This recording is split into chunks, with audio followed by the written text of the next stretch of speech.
하나님 말씀 로마서 7장 1절부터 6절까지 제가 읽겠습니다.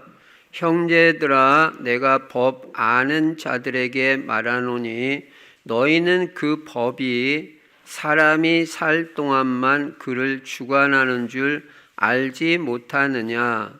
남편 있는 여인이 그 남편 생전에는 법으로 그에게 매인 바 되나 만일 그 남편이 죽으면 남편의 법에서 벗어나느니라. 그러므로 만일 그 남편 생전에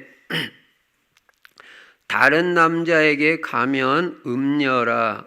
그러나 만일 남편이 죽으면 그 법에서 자유롭게 되나니 다른 남자에게 갈지라도 음녀가 되지 아니하느니라. 그러므로 내 형제들아, 너희도 그리스도의 몸으로 말미암아 율법에 대하여 죽임을 당하였으니 이는 다르니 곧 죽은 자 가운데서 살아나신 이에게 가서 우리가 하나님을 위하여 열매를 맺게 하려 함이라. 우리가 육신에 있을 때에는 율법으로 말미암는 죄의 정욕이 우리 지체 중에 역사하여 우리로 사망을 위하여 열매를 맺게 하였더니 이제는 우리가 얽매였던 것에 대하여 죽었으므로 율법에서 벗어났으니 이러므로 우리가 영의 새로운 것으로 섬길 것이요 율법 조문에 묵은 것으로 아니할지니라. 아멘. 오늘도 예수만 그리스도이십니다. 여기 답이 나야 평생 예수 그리스도만 따라갑니다. 다른 종교 믿는 사람들도 진리를 아닌데도 거기에 대한 확신을 가지고 있어요. 물론 그래서 망하지만 우리는 진리인 예수는 그리스도, 이 복음 확실한데 여기에 대해서 대충이 되면 절대 안 됩니다. 오직 예수 그리스도밖에 없다. 이게 깨달아지고 믿어져야 돼요. 그래야 평생 오직 예수 그리스도, 그 한 길로만 가는 거예요. 그래가지고 영육간의 모든 증거 얻어서 땅끝까지 증인되는 것입니다. 하나님은 우리의 심령을 살피십니다. 우리가 진짜인지 가짜인지, 가짜는 응답 받을 수가 없어요. 하나님이 다 아시고 마귀도 압니다. 내가 압니다. 나 진짜 오직 예수 그리스도로 탐난 사람인지 안 난 사람인지. 오직 예수 그리스도로 탐난 사람은요, 일단 방황이 없어요. 이래야 할까 저래야 할까 그런 거 없습니다. 그냥 주께서 심지가 견고한 자는 평강의 평강으로 지키시리니 이는 그가 주를 의뢰함이니이다. 하나님 딱 한 분 의지하니까 심지가 견고하고 흔들리지가 않아요. 무슨 일어나는 일 때문에 뭐 이리 흔들리고 저리 흔들리고 할까 말까 그런 거 없습니다. 오직 예수 그리스도지. 그러니까 결국은 승리하는 거예요. 나를 따라오너라 내가 너희로 사람을 낚는 어부가 되게 하리라. 나를 따라오너라 그랬어요. 예수만 따라가야 돼. 그러면 전도가 되어지고요, 제자가 찾아져요. 십자가에서 죽으시고 부활하심으로 우리 인간의 근본 문제를 해결했어요. 근본 문제를. 근본 문제가 해결돼야 여러분 정신 문제도 해결되고 가정 문제도 해결되고 육신의 질병도 치유되고 자녀들도 변화되고 근본 뿌리 문제가 해결돼야 돼. 그거 해결하신 분은 예수 그리스도밖에 없어요. 예수가 그리스도가 되어서 하나님 만나는 길을 열어주시고 내 죄 문제 완벽하게 다 해결해 주시고 그 때문에 죄 때문에 저주 없습니다. 재앙 다 막아주십니다. 그리고 우리를 방해하는 사탄 마귀를 완전히 결박시키시고 꺾어버렸어요. 그러니 마귀 귀신에게 승리하는 길은 예수 그리스도밖에 없잖아요. 이분을 붙잡아야 여러분을 방해하고 계속 짓누르는 사탄 마귀를 이기고 승리한다. 그리고 지옥 문제를 해결했어요. 그래서 이 땅에서도 벌써 천국을 누리며 사는 거예요. 누리는 모습이 보이는 거예요. 그리고 이 땅 떠날 때는 뭐 자동적으로 천국에 가고. 그러니까 어떤 의미에서는 죽음도 안 두려워한다니까요. 천국을 보장받고 사니까. 그게 예수 그리스도밖에 없어요. 십자가, 이 복음 알고 누려야 됩니다. 이 예수 그리스도 안에 모든 영육간의 복이 다 들어있고요. 모든 치유가 다 들어있어요. 치유가. 그래서 여러분 그리스도 이름 자꾸 부르고 누리면요. 영육간에 다 치유됩니다. 어떤 질병도 치유되게 돼 있어요. 여러분이 기다리고 있으면 회복의 시간표 반드시 오게 돼 있어요. 치유의 시간표가 오게 돼 있어요. 이 복음 말씀 계속 들으면요. 계속 치유되게 돼 있어요. 사는 길은 복음밖에 없어요. 저가 채찍에 맞음으로 너희가 나음을 입었다 그랬어요. 예수님이 너희 모든 약한 것과 질병을 다 짊어지셨도다. 여러분 진짜 믿느냐가 중요해요. 저는 그게 믿어져요. 내 모든 연약함과 내 모든 질병을 예수님이 다 담당하셨다. 이게 믿어진다니까요. 그게 내가 얼마나 복받은 사람입니까? 이게 믿어지니까. 그러니까 치유가 돼버리는 거예요. 그 날로 건강해지는 거예요. 예, 힘이 생기고. 야, 복음밖에 없다. 이 예수 그리스도를 어떻게 해야 되냐? 나의 주인 삼아야 돼요. 주님 뜻대로 사는 게 훨씬 편하다고 그랬어요. 여러분 주님 말씀 거스리고 주님 뜻 거스리며 살라고 해보세요. 예배 안 드리고 전도와 선교 관심도 없고 그냥 나 그렇게 살아봐요. 그게 얼마나 힘든지 알아요? 그냥 주님께 다 맡기고 주님이 인도하시는 대로 난 삽니다. 앉으라면 앉고 가라면 가고 서라면 섭니다. 이게 얼마나 배속 편하고 쉬운 인생인지 몰라요. 복음은 내가 너를 쉬게 하리라 그랬어요. 복음으로 사는 사람은요 인생이 쉬워요. 어렵지 않아요. 예. 근데 자기 마음대로 사는 사람은 인생이 너무 힘들어요. 그래서 이 예수 그리스도 주인 삼고 살면 부족함이 없으리로다. 그리고 주인이 다 책임져 주십니다. 아무것도 염려 안 해도 돼. 진짜 주인이 다 책임져 주신다. 염려할 거는 나는 어떻게 하면 전도하고 생명 살리고 세계복음 할 거냐, 어떻게 하면 우리 가문 살릴 거냐, 내 자녀들 제자 만들 거냐, 이거 외에는 없어요. 다른 건 신경 쓸 게 하나도 없어요. 주님이 다 알아서 해결하십니다. 그리고 우리 인생의 방향은 세계복음화에다 맞추고 전도, 선교, 후대를 제자로.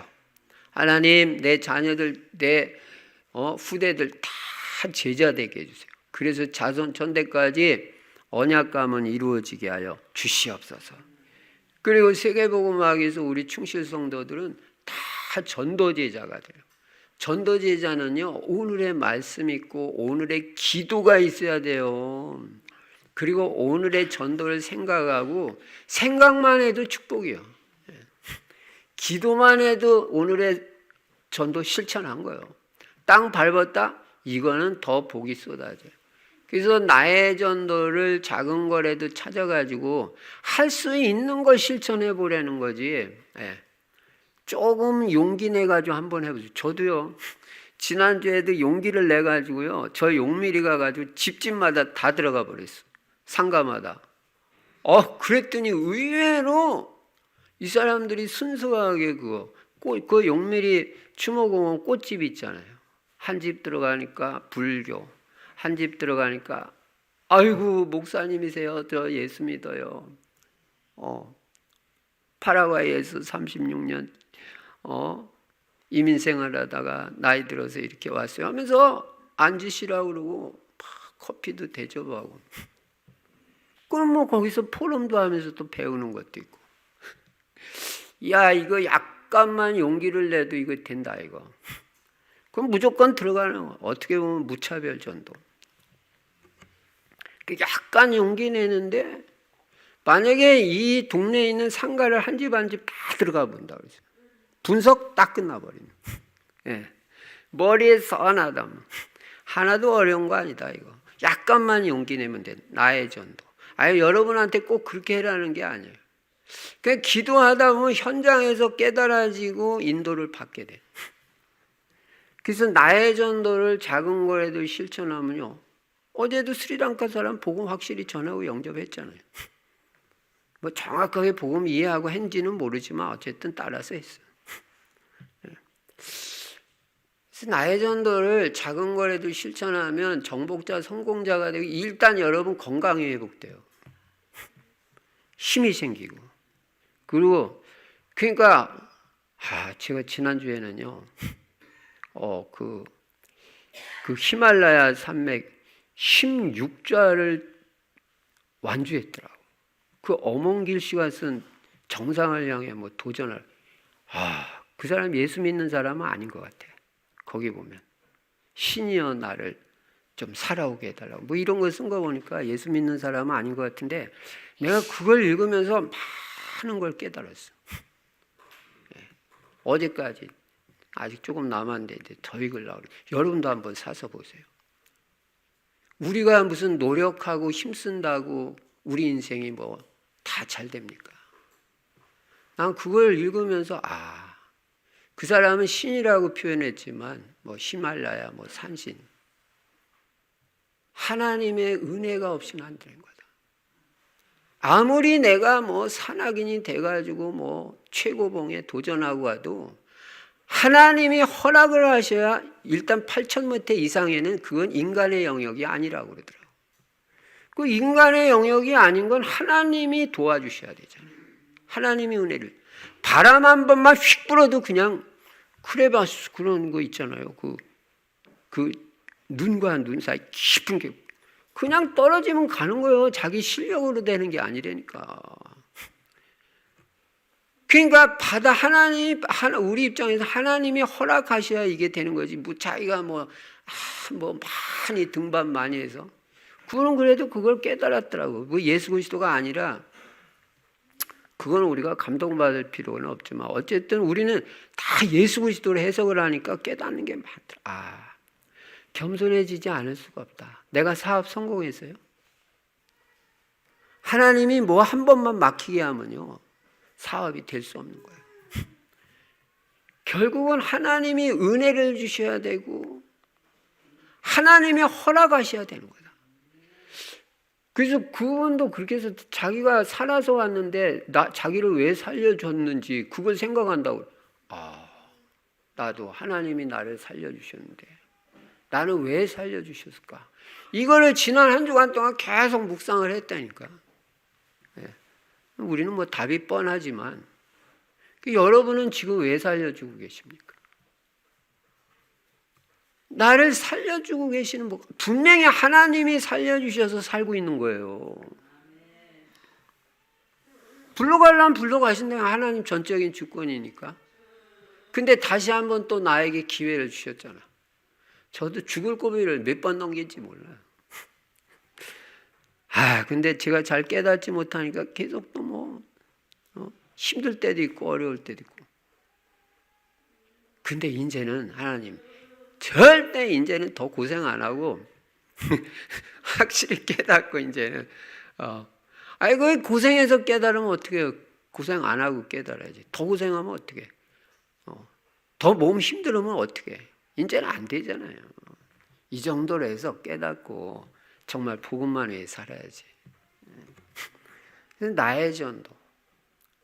그리고 금년에 뜻을 정하고 다니엘같이 예배 성공하고 하루 3번 정식기도. 그 하나님 역사 일어나고 그리스도 하나님의 나라 성령 충만 매일 누린단 말이에요. 그래서요. 일단 행복하고 힘이 생기니까 감사하더라고요. 하나님 나한테 왜 힘 주실까? 왜 건강을 회복시켜 주실까? 제가 다 말씀을 못 드린 나중에 이제 말씀드릴 거예요. 그 하나님 은혜를 주신다니까. 그 이유가 있을 거 아니에요. 여러분도 마찬가지. 그래서요, 이제는 어떻게 살아야 되는지 분명 답 나와야 돼요. 그거 못 깨달으면 깨달을 때까지 하나님이 계속 몰아가신다니까. 그러면 계속 고생해야 되잖아요. 왜 고생하고 깨닫냐? 이제는 깨달아야지. 그리고 이제는 하나님 뜻대로 살아야죠. 그러면 그렇게 안 되면 계속 하나님이 계속 80이 되면 뭐 봐줄 것 같아요. 80이 돼도 몰아칩니다. 깨달을 때까지. 사는 한은 계속이 그러니까 빨리 깨달아야 돼. 그리고 주님 뜻대로 살겠습니다. 복음만 위해 살겠습니다. 생명 살리는 일을. 복음 전하는 교회를 위해서 진짜 나 헌신합니다. 로마서 16장 제자 진짜 나한테입니다. 자, 우리가 이 로마서를 통해서 계속 복음을 깨닫고 있어요. 그리고 우리의 정체성을 계속해서 확인하고 있습니다. 나는 정체성이 뭐냐? 지난주에도 우리는 법 아래 있지 아니하고 나는 은혜 아래 있다. 그러니까 은혜를 사모하고 은혜 속으로 들어가야 돼. 얼마나 행복한지 몰라요. 여러분 법대로 해보세요. 계속 처벌받아야 돼요. 그리고 의의 종 하나님의 종이 됐어. 그러니까 하나님이 종은 주인 뜻대로 해야 되잖아. 난 하나님의 종이니까 하나님의 뜻대로 하나님 주인이니까 하나님 뜻대로 살고 하나님이 나를 편하게 쓰실 수 있도록 나를 그냥 다 드려버려야 돼. 하나님 마음대로 나를 쓰세요. 이게 하나님의 종이에요. 나는 가라고 하면 가고 교회에서 잠잠하고 있으라면 잠잠하고 있고 내 주장 안 하고 잘난 체 안 하고 그렇게 하겠습니다. 그게 하나님 종이에요. 네. 그래서 하나님께 온전히 드리는 게 필요하다. 이제 오늘 본문은 뭐냐면 로마서 7장 1절부터 6절에 또다시 복음이 나오는데 이번에는 복음과 율법과의 관계에 대해서 말씀하셔요. 하나님은 우리에게 복음을 주셨는데 이 복음을 제대로 깨닫고 누리며 살지 못하고 여전히 뭔가에 매여 산다면 안타까운 일이잖아요. 그 대표적인 예로 율법에 우리가 매여 있고 죄의식을 가지고 살면 이거 안타까운 일이잖아요. 죄의식에서 빨리 잘못했더라도 회개하고 돌이키고 빨리 거기서 벗어나서 세계복음하러 가야지. 맨날 그냥 나는 못된 놈. 나가 나를 정죄하는 거야. 아직도 율법의식에 빠져가지고. 그러니까 이 복음을 깨닫는다는 게 얼마나 중요한지 몰라요. 복음 알면요, 나도 나를 용서해버립니다. 대충 넘어간다는 말이 아니에요. 그래서 자유함을 얻고 이제는 진짜 하나님의 뜻대로 복음만 위해서 한다. 이렇게 나가버리지. 아이고 나는 죄인입니다. 나는 죄졌다. 나는 못됐다. 그게 뭐 잘하는 겁니까? 한 번만 회개하고 돌이켜도 주님은 잊어버리고 기억도 안 하시고 싹 다 용서하신다는데 빨리 벗어나가지고 세계복음하러 가는 게 잘하는 거지. 맨날 뭐 주눅 들어가지고. 그런 걸 우리가 알아야 돼요. 그래서 많은 사람이 예수 믿고 구원받은 하나님의 자녀가 됐는데도 불구하고 여전히 죄의식에 사로잡혀 있고 율법적 종교 생활에 매여 있어. 복음의 삶을 못 살아요. 여러분과 저는 해방받은 자라는 걸 알아야 됩니다. 해방받았어요. 우리는 로마서 6장에서 분명히 죄에서 해방받았다고 그랬잖아요. 로마서 7장에 들어와서는 율법에서 해방받았다는 거예요. 우리는. 예. 구원은 해방이고 구원은 곧 자유입니다. 우리는 해방받고 자유를 얻은 사람이 됐습니다. 여러분과 저는 이제 이 본문 말씀을 통해서 영적으로 백해무익한 비복음적 요소에서 완전히 벗어나서 이제는 복음 속으로 온전히 들어가는 신앙생활을 해야 되는 것입니다. 그러기 위해서 첫 번째 우리가 깨닫는 게 뭐냐면 율법주의에서 벗어나라. 율법주의에서 완전히 벗어나야 돼요. 오늘 로마서 본문 7장 1절부터 3절에 주님이 말씀하십니다. 바울은 율법으로부터 자유함을 누리는 것을 결혼 비유를 통해서 설명하고 있어요. 우리가 신앙생활을 하면서 겪게 되는 가장 큰 갈등 중에 하나가 율법으로 인한 거예요. 신앙생활을 하면 할수록 율법과의 갈등이 더 강하게 찾아오는 경향이 있습니다.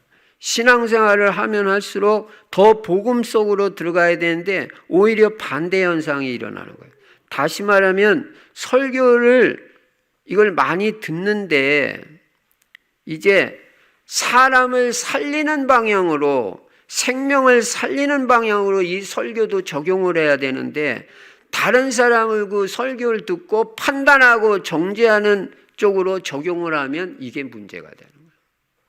여러분, 율법을 왜 줬는지 알아야 돼요. 그거 가지고 남 판단하고 정죄하라고 준 거 아니에요.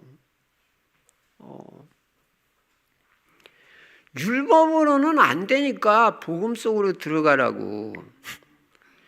원래 율법은 하나님 말씀이기 때문에 그 자체로는 거룩하고 의롭고 선한 것입니다. 그러나 이 율법을 주신 본질적인 이유를 깨닫지 못하고 오히려 그 문자적인 의미로만 해석하고 거기에 매여버리면요, 스스로 고통받고 다른 사람도 판단 정죄해가지고 문제를 일으키는 거예요. 여러분은요, 평생에 절대 남 판단 정죄하지 마세요. 아무리 실수하고 잘못한 사람들도요, 여러분 판단 정죄하지 마세요. 판단 정죄할 수 있는 분은 하나님 한 분밖에 없는 거예요. 그건 얼마나 교만한 일인지 몰라요. 자기가 하나님 자리에 앉겠다는 거예요. 나도 실수가 많고 잘못이 많은 자인데. 그러므로 우리는 하나님이 우리에게 율법을 주신 이유를 분명히 깨달아야 되는데 이 이유가 뭐냐? 갈라디아서 3장 24절에 분명히 말씀하고 있습니다. 이같이 율법이 우리를 그리스도께로 인도하는 초등교사가 되어 우리로 하여금 믿음으로 말미암아 의롭다함을 얻게 하려 함이라. 그러니까 율법 자체는 우리에게 구원을 주는 것이 아닌 건 분명해요. 율법이 우리를 구원하는 건 아니에요. 그럼 율법은 뭐냐? 율법은 우리로 하여금 죄인임을 깨닫고 죄 문제 해결받기 위해서는 그리스도께로 가야 된다. 그래서 그리스도께로 가도록 인도하는 역할이 있는 것입니다. 죄인은 용서를 받아야 되잖아요. 용서 안 받으면 처벌받는 거잖아요. 법대로 해야 돼요. 근데 용서를 받으려면 어디로 가야 되냐면 그리스도께로 가야만 죄 용서가 되는 거예요. 딴 데서는 해결 안 돼요. 그러므로 율법을 통해서 내가 죄인인 것을 깨닫고 그리스도께로 가야 내 모든 죄를 용서받는 것입니다. 그래서 그리스도께로 가야 내 죄 용서를 받겠구나 하는 것을 깨닫고 그리스도께로 가도록 하는 역할을 하는 것이 율법의 역할인 것입니다. 그런데 이런 선한 목적은 모르고 너는 그리스도께로 가야 살아. 그런 목적을 모르고 그냥 계속 율법에만 매여 사는 사람이 많이 있습니다. 당시 로마 교회에 있던 성도들도 대부분 유대교의 그 율법주의가 체질화된 사람들. 그래서 예수 그리스도를 통해서 주어진 복음 메시지를 제대로 잘 받아들이지를 못했습니다. 바울은 이 사실을 알고 로마 성도들에게 그들이 이해하기 쉬운 법적 결혼 관계를 통해서 예를 들어서 설명하고 있는 것입니다. 본문에 나오는 여자가 이 결혼한 남편은 까다롭고 엄한 남자였습니다. 그래서 이 여자에게는 이 여자의 입장에서는 이 결혼한 게 축복이 아니라 오히려 억압이에요. 자유함이 없었고 늘 그 남편에 눌려 지냈어요. 그런데 그 당시 유대 사회에서는 남편이 살아있는 동안에는 그 아내가 그 남편에게 법적으로 매여 있을 수밖에 없었던 것입니다. 남편이 살아있는데 다른 남자에게 가면 그것은 음녀가 되는 범죄였던 것입니다. 그러나 남편이 죽으면 그때부터는 남편에게서 해방될 수 있었습니다. 남편이 죽으면 다른 남자에게 가도 법적으로 아무런 문제가 되지 않습니다. 이혼한 사람도 마찬가지예요. 이혼한 사람도 법적으로 정리가 됐기 때문에 다른 남자 찾아간다 그래서 법적으로 문제될 거 하나도 없어요. 또 사별한 경우도 마찬가지고 그렇잖아요. 바울은 이런 부부관계를 통해서 바로 율법과 우리와의 관계가 이와 같다고 말해요. 우리가 율법 아래 있을 때는 마치 까다로운 남편과 생활하는 것 같이 눌림과 억압의 삶을 살아야 했던 것입니다. 그런데 이제 새신랑 그리스도께서 오심으로 율법은 더 이상 우리를 억압할 수 없게 되었다는 것입니다. 간단히 말하면 엄하고 까다로운 남편이 늘 그 여자를 힘들게 했는데 이 남편이 어느 날 죽은 거예요. 그래서 이제는 겁낼 이유가 없어진 것입니다. 율법을 기준으로 보면요, 우리는 정죄받고 죽을 수밖에 없는 죄인이에요. 그런데 예수 그리스도께서 우리를 위해서 대신해서 십자가에서 죽으심으로 우리 대신 율법의 요구를 다 충족시킨 거예요. 죄의 삭은 사망이라고 그랬는데 그 값을 예수님이 십자가에서 내 대신 다 치러주신 것이단 말이에요. 그럼 율법대로 하면 죄의 삭은 사망이기 때문에 예수님이 내 대신 사망에 처한 것입니다. 다 갚아주신 것입니다. 대신해서. 그러므로 우리는 그리스도 예수 안에서 죄값이 다 치러진 사람이라는 걸 믿어야 돼요. 예수님이 내 죄값을 다 청산해 주셨다. 나는 절대로 더 이상 예수 믿으면 죄 때문에 망하지 않는다. 지옥 안 간다. 정죄당하지 않는다. 예수님이 다 해결해 주셨는데 다 죄값 갚아준 내가 또 이중적으로 또 합니까? 예. 그래서 나는 죄값이 그리스도 안에서 다 치러진 사람이라는 것을 믿어야 돼. 다시 말하면 율법의 요구에서 완전히 벗어난 거예요. 그래서 로마서 10장 4절에도 보면요, 그리스도는 모든 믿는 자에게 의를 이루기 위하여 율법의 마침이 되시니라 이렇게 말씀하고 있어요. 그러니까 예수 그리스도는 모든 율법이 요구하는 걸 다 완성하신 거예요. 예수님이. 그래서 예수를 믿으면 율법의 마침이 되는 거예요. 율법 끝나는 거예요. 율법은 끝난 거예요. 예수 그리스도 오심으로. 믿어야 됩니다. 그래서 이제는 그리스도 안에서 우리는 율법은 끝나고 그리스도 안으로 들어가서 그리스도의 은혜로 살고 이제는 새로운 법인 성령의 인도 따라 사는 것이다. 그 말입니다. 그런데 이제 우리가 인생을 살아가면서 때로는 넘어지고 또 실수할 수도 있잖아요. 이때 여러분은 그러면 이제 우리 율법에서 벗어나는데 어디에 서야 됩니까? 율법 앞에 서지 말고 그리스도 앞에 서시기 바랍니다. 율법 앞에 서면요, 길이 없어요. 처벌받고 고통당할 수밖에 없어요. 그러나 빨리 그리스도께로 가서 내 죄를 잡아가고 회개하고 용서받고 그리스도께로 이렇게 들어가면 다시 회복이 되어지고 완전 자유를 누리게 되는 것입니다. 그래서 우리는요, 율법주의에서 완전히 벗어나야 돼요. 네, 율법주의 다 버려야 돼요. 이제 여러분과 저는 그리스도 안에서 복음 안에서 용서를 받고 해방과 자유함을 얻고 그리스도를 누리는 인생이 됐으니까 우리는 절대로 원망 불평하는 삶을 살면 안 되는 것입니다. 예. 모든 죄 다 용서받았는데 그렇게 용서받아 놓고도 원망하고 불평하면 그거 잘못된 거잖아요. 그러니까 원망 불평은 있을 수가 없는 거예요.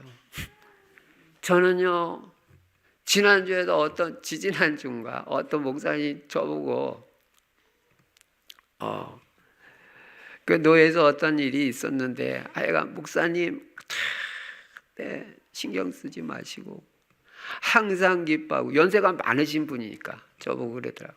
쉬지 말고 기도하고 그냥 목사님 감사하세요. 저보고 그러는데 야 항상 기뻐하래 나보고. 그리고 그냥 다 감사하래. 그리고 계속 기도해. 근데 그게 내가 그분한테 그 연세도 많으시고 대선배인데 저보다 12살이나 더 많으신 분이 그렇게 많은데 하나님의 음성으로 들리더라고요. 아, 내가 항상 기뻐하며 살아야 되겠다. 그리고 하나님 앞에 기도하면 된다. 그리고 어떤 일어나도 뭐 좋게 보이든 안 좋게 보이든 감사만 하면서 살아야 되겠구나. 그게 성경 말씀이고 나에게 답이에요. 아, 그래서 물론 제가 그 말씀이 언약이지만 다시 한번 확인했어요. 하나님이 그분을 통해서 나에게 더 깨닫게. 그래서 지난 한 주간 동안도 막 그냥 감사하려고 막 애썼다니까요. 예. 그리고 집에서도 어지간한 말 안 하려고 그냥 잔소리 안 하려고 그렇게 애쓰고 그냥 범사에 감사하라 그랬어요. 그리고 그냥 기뻐할. 여러분 항상 기뻐하게 사세요. 그냥 기뻐하세요. 성경 말씀이요. 기쁘게 살아야 돼. 왜 다 잘 될 거예요. 다 해결되고 여태까지 해결 안 된 일이 없어. 그리고 다 잘 해결돼요. 나는 그게 믿어지더라고. 이상하게 참 감사하게. 그러니까 신경을 하나도 안 써요. 그 신경 쓰는 건 전도밖에 없어요. 어떻게 하면 전도할 거예요. 그래서 나 자신을 판단하고 정죄하지 말고 나도 주님 앞에 용서받았으면 나도 나를 용서해야 돼. 상처에서 벗어나야 돼요. 그리고 남도 정죄하고 판단하면 안 됩니다. 오늘 확실하게 결단 내려야 됩니다. 진짜 여러분이 복음으로 살고자 한다면요, 어떤 사람도 판단하거나 정죄하면 안 됩니다. 그렇게 안 하겠다고 결단 내려야 돼요. 그러면 잘못된 사람 목사님 어떻게 하면 하나님 살아계셔요. 하나님께 맡기고 나는 그분 불쌍히 여기고 기도해 드려야 돼. 난 그 생각이 들더라고. 불쌍히 여기지.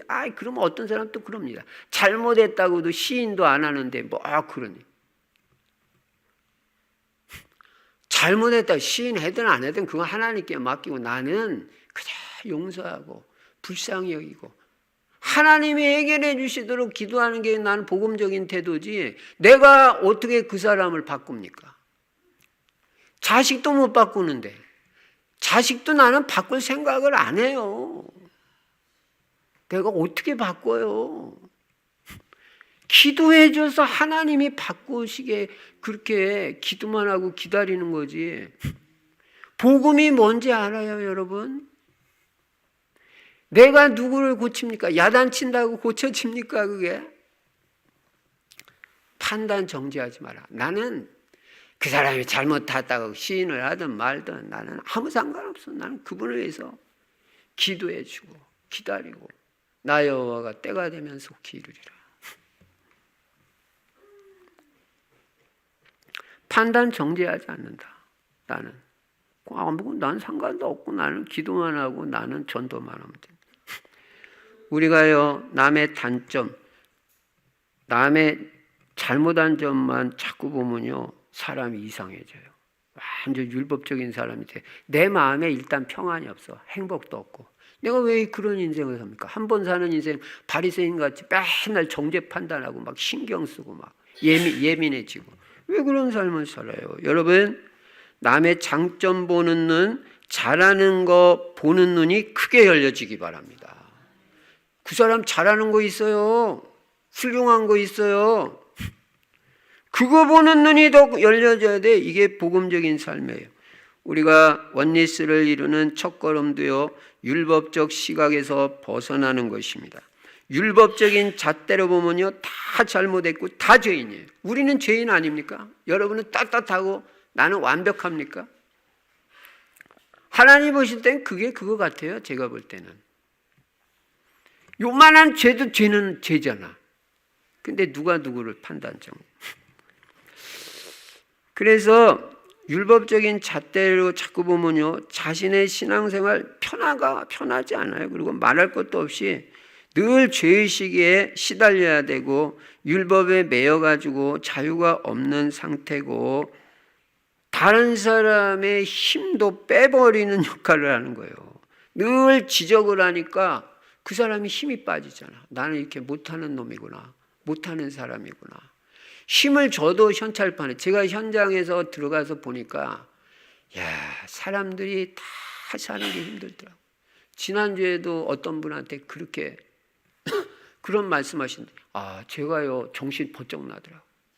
목사님 한 달에 200만 원 300만 원 벌어가지고 11조 20만 원 30만 원 바치는 게 난 그렇게 힘든지 몰랐다고.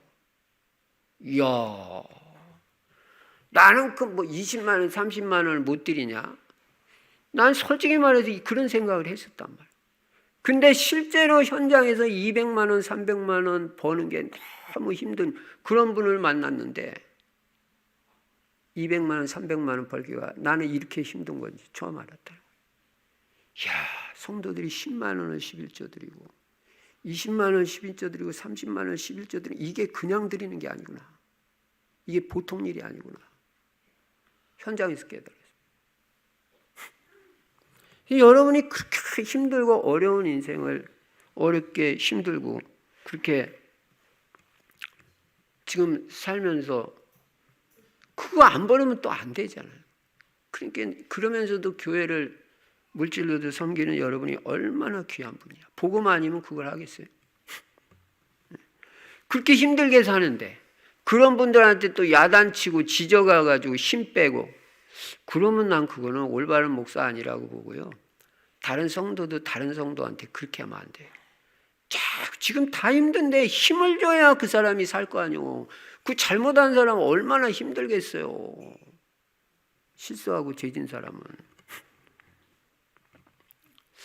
그래서 지적하는 삶의 태도를 우리는 버려야 돼. 남 계속 이렇게 지적하는 거. 그 주로 율법적인 사람들이 이렇게 지적합니다.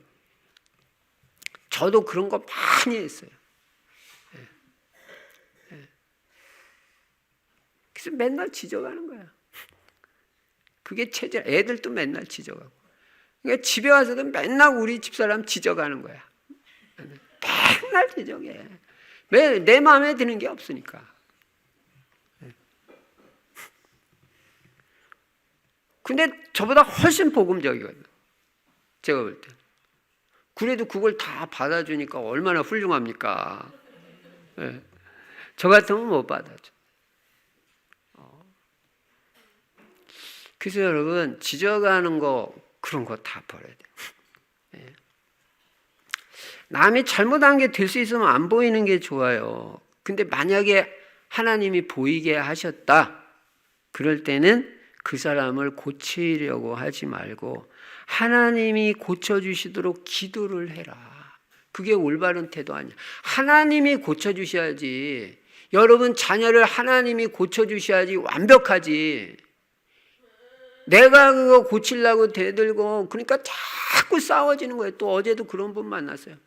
자녀하고 자기 아내하고 20년 30년을 싸웠다고 그러더라고요. 복음 가지고 있으면서. 근데 안 바뀌어. 안 바뀌어. 20년 30년 다 지쳐버렸어. 다 온 식구가 다 지쳐버렸어. 복음 가지고 자꾸 지정하고 그러면 되겠어요? 우리 복음이 있는 사람인데요. 그리고 여러분과 제가 실제 무슨 능력이 있다고 사람을 고칩니까? 근데 우리가 무슨 고칠 능력이 있어요? 전능하신 하나님만 고치실 수 있고 변화시킬 수 있습니다. 여러분 아빠 엄마도 고치려고 하지 마세요. 하나님의 절대 주권으로 믿고요. 하나님이 그 엄마 아빠도 그렇게 만드신 거예요. 거기서 하나님 계획을 찾아야지. 여러분을 축복하시려는 계획이 있습니다. 우리 청년들, 우리 렘넌트들, 후대들, 아니 뭐 우리 엄마, 우리 아버지는 왜 저러냐? 하나님이 그렇게 만드시고 그렇게 하나님이 만나게 하셨어. 여러분을 축복하시려고. 잘 생각해보면 그분 만난 게 축복이에요. 우리는 남을 고치는 자가 아닙니다. 남을 위해서 기도해주고 하나님이 고치도록 하는 일을 하는 사람입니다. 나 여호와가 때가 되면 속히 이루리라. 하나님 때가 되면 하나님이 다 알아서 하십니다. 여러분 틀림없어요. 하나님 때 되면 하나님 다 알아서 하셔요. 그저 나는 복음의 사람이 되고 남의 장점만 보고 남을 칭찬해주고 힘을 주고 격려하는 사람이 되겠다. 이렇게 결단 내리시기 바랍니다. 나는 남을 계속 힘을 주겠다. 잘못해도, 내 자녀가 잘못해도. 난 진짜 그런 마음이 있어요. 하나님은 너와 함께 하신다. 기죽지 마라. 언젠가는 하나님이 너에게 역사하실 것이다. 우리 성도님들도 마찬가지예요.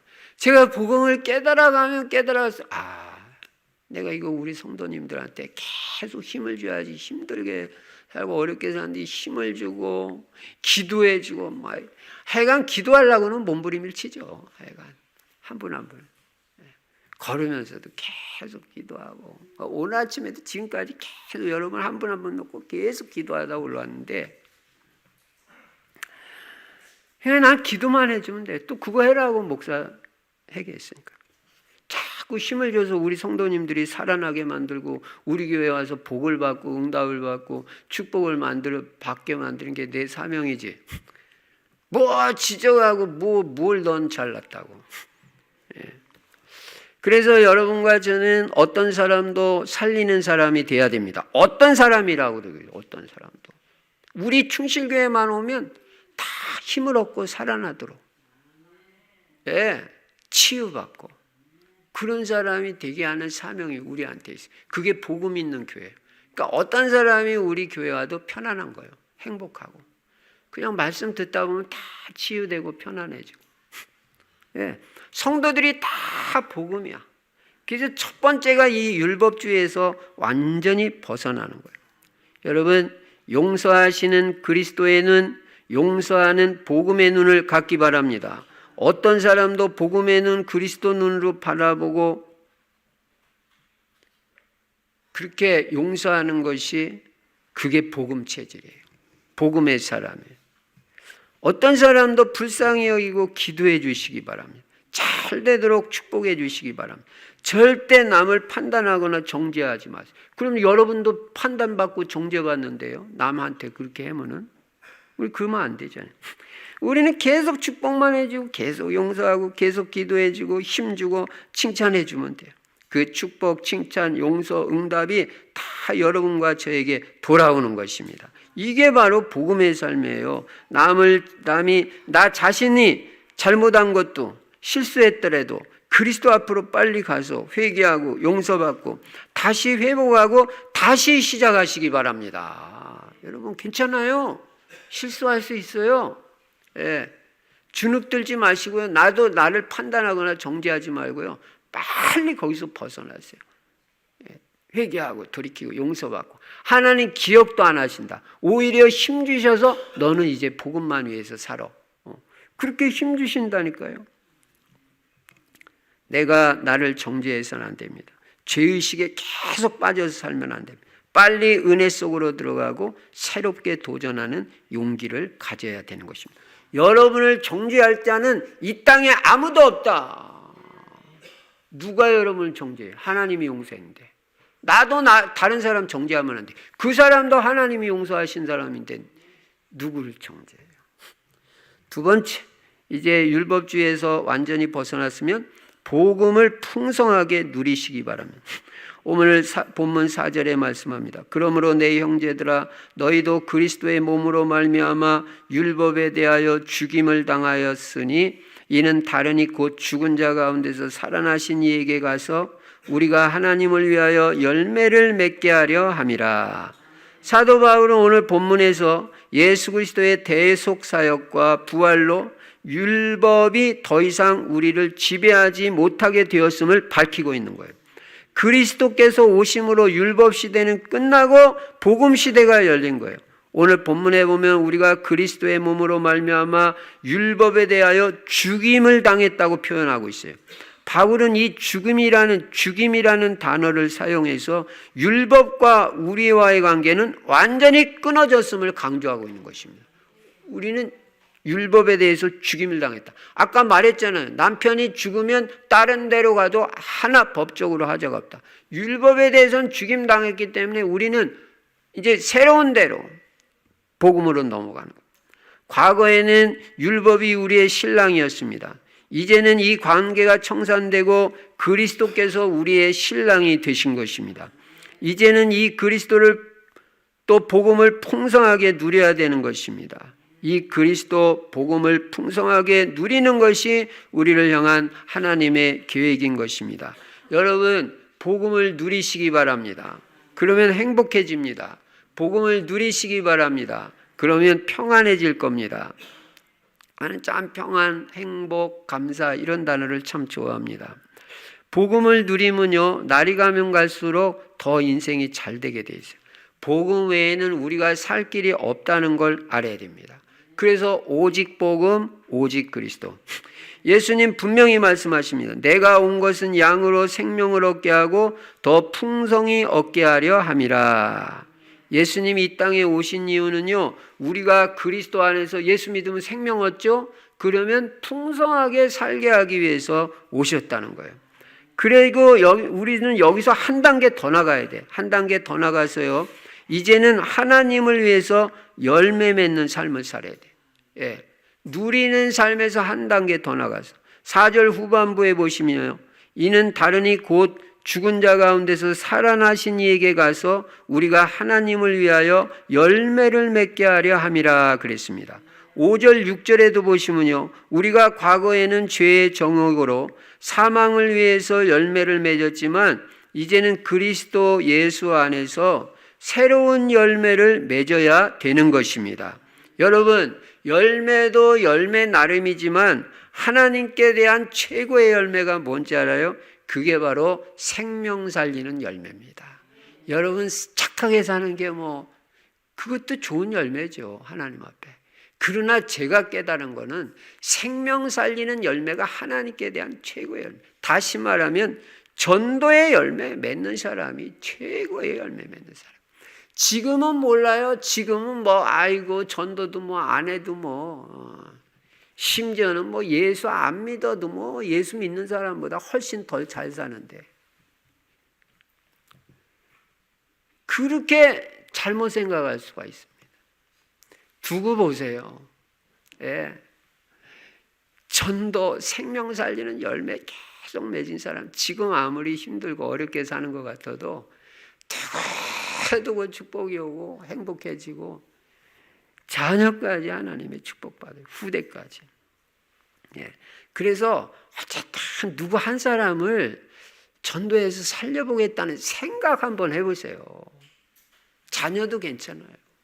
예. 이웃집 사람도 괜찮아요. 예. 한 명을 구원해서 살리는 게 그게 천하를 얻는 것보다 더 큰 열매예요. 여러분, 이 전도라는 건요, 이게 보통 일이 아니에요. 하나님이 안 하시면 안 되는 거예요.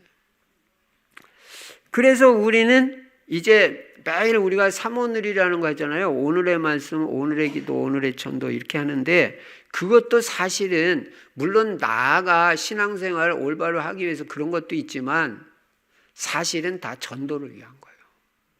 생명 살리기 위해서 우리가 오늘의 말씀도 붙잡고 오늘의 기도도 하고 오늘의 전도도 생각하는 것입니다.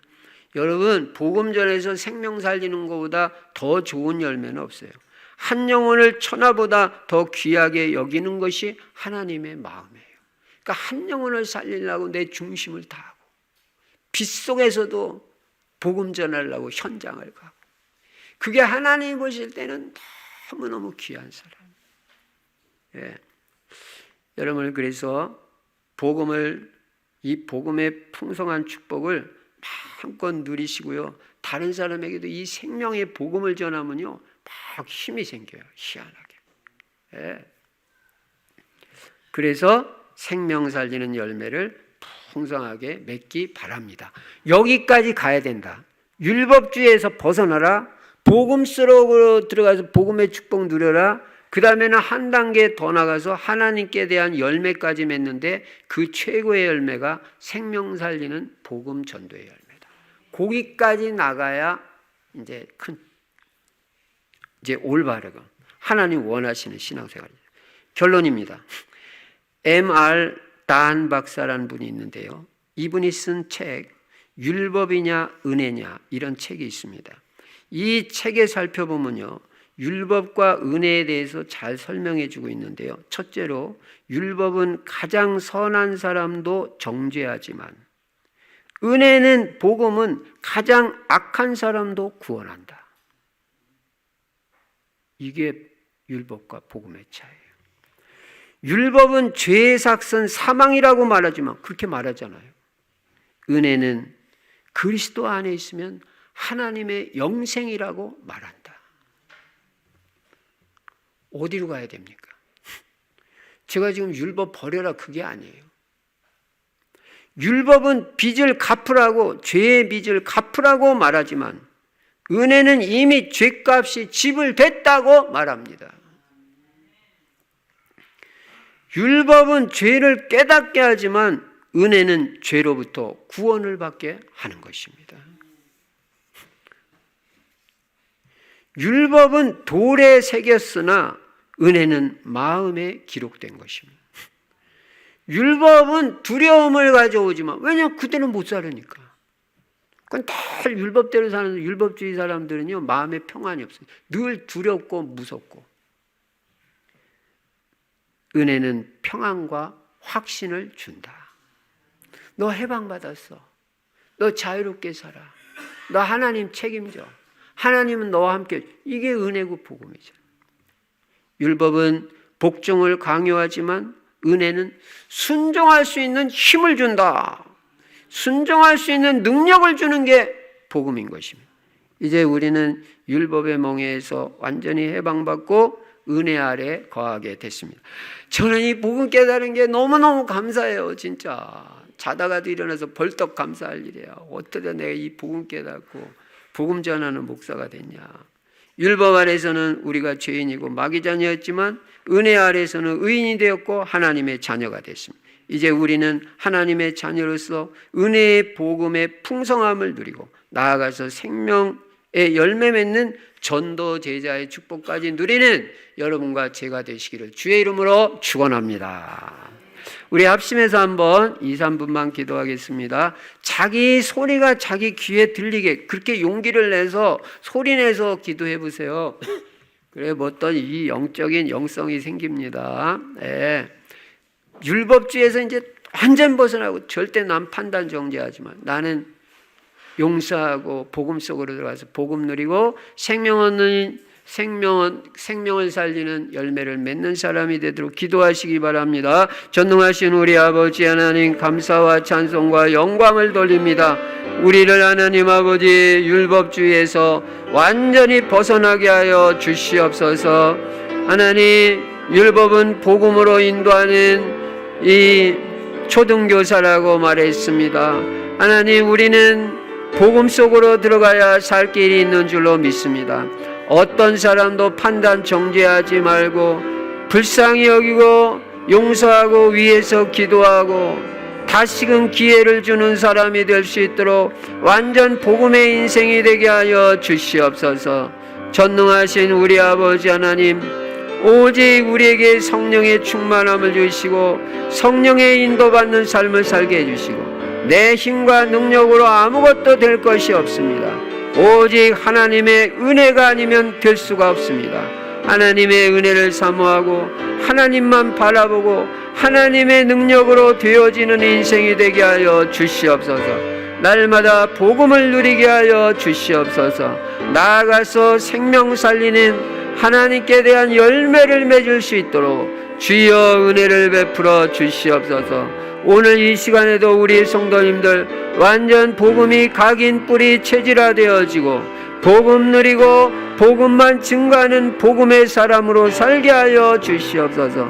그리스도로 충만케 하시고 복음으로 충만케 하여 주시옵소서. 복음 안에서 행복하게 하시고 평안하게 하시고 누림이 있게 하여 주시옵소서. 전도가 되어지는 축복을 누리게 하여 주시옵소서. 살아계신 우리 아버지, 감사와 찬송 영광 돌립니다. 우리에게 말씀을 주시니 감사합니다. 이 말씀 그대로 따라가게 해주시옵소서. 율법 시대 끝나고 복음의 시대가 되었습니다. 하나님, 날마다 복음 알고 복음 누리고 복음 안에서 행복하게 하시고 전도까지 되어지는 축복 누리게 하여 주시옵소서. 주 예수 그리스도 이름으로 감사하며 기도드리옵나이다. 아멘.